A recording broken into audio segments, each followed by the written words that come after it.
my name is Barbs. Today we're going to go over reclined hero's pose. This is not my favorite pose or my top 3, but it's definitely in the single digits. I just don't know which one.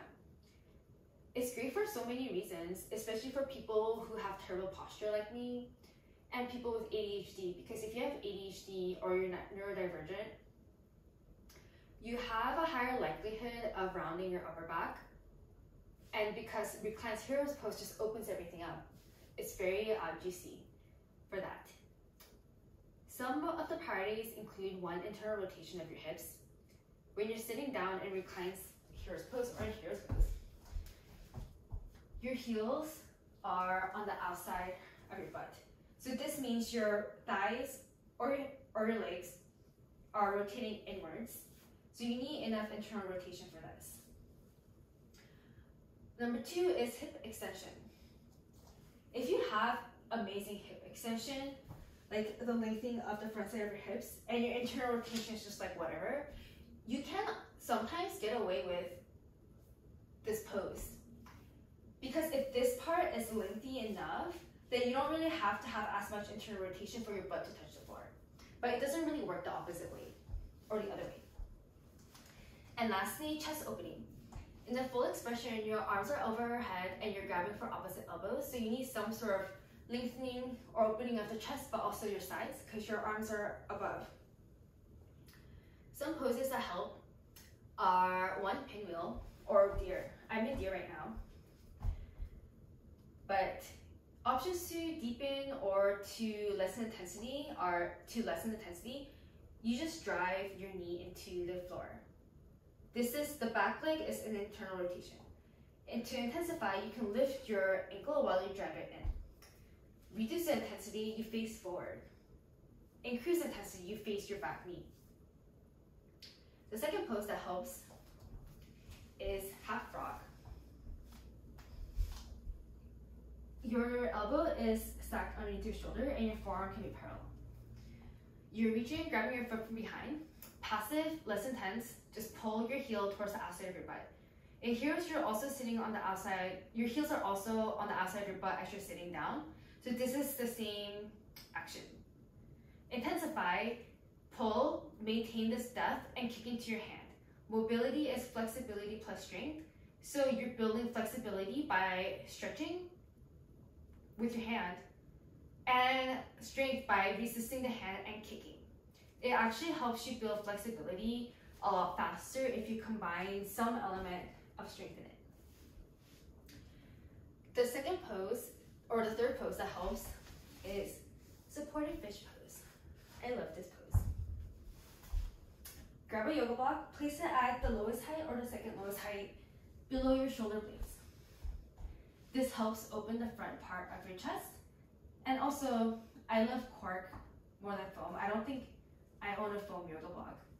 Or I did, but I don't know where it is because I obviously don't use it. Anyway, sorry, I digress. Because it's a firm, even surface, it helps reduce the tension in your mid-back as well, which, because your whole body is one system that's connected, that can help you with feeling just less tension in your shoulders and your neck and your jaw. You can have your arms up and above, biceps by your ears, with your shoulders relaxed away from your ears. You don't want your shoulders to be completely into your ears. Or you can mimic reclined hero's pose and grab for opposite elbows. My left side is always tighter than my right side, so I like to have my left arm on the bottom in reclined hero's pose or this variation of supported fish pose. For reclined hero's pose, sit on your shins, then spin your heels out. Your butt should be on the ground. If not, if you want to do yoga for a long time and you don't want to get into injuries when you can prevent it, I would suggest getting a yoga block and sitting on a yoga block. If you don't, let's say you're hovering over here, all of the tension in your weight is basically focused onto your knees. So if you get a knee injury, it's also sort of hard to heal from it. I guess you can get a replacement.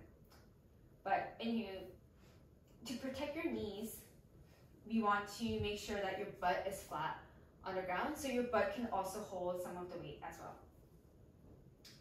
From here, you want to walk your hands back and take deep ujjayi breaths.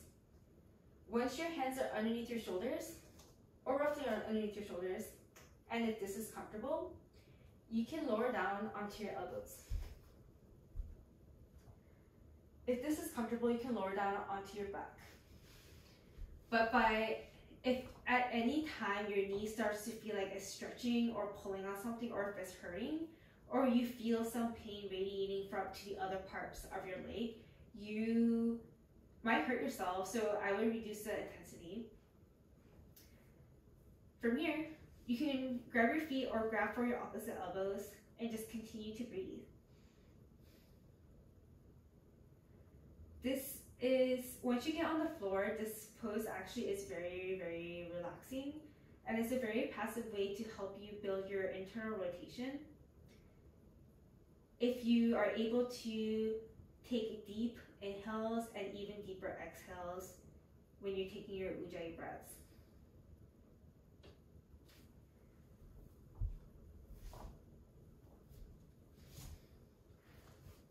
It's natural for your knees to sort of separate, especially in my case, you're lacking internal rotation. But I wouldn't worry about forcing your knees to come together, because you might also overextend something and hurt yourself. As you gradually increase your internal rotation mobility, the likelihood of your knees spreading out wide will start to slowly decrease. So I wouldn't really worry about that too much. And that's it for reclined seated pose. Again, the priorities are internal rotation, hip extensor, and also a little bit of chest in your lats because your arms are overhead. Thank you for watching.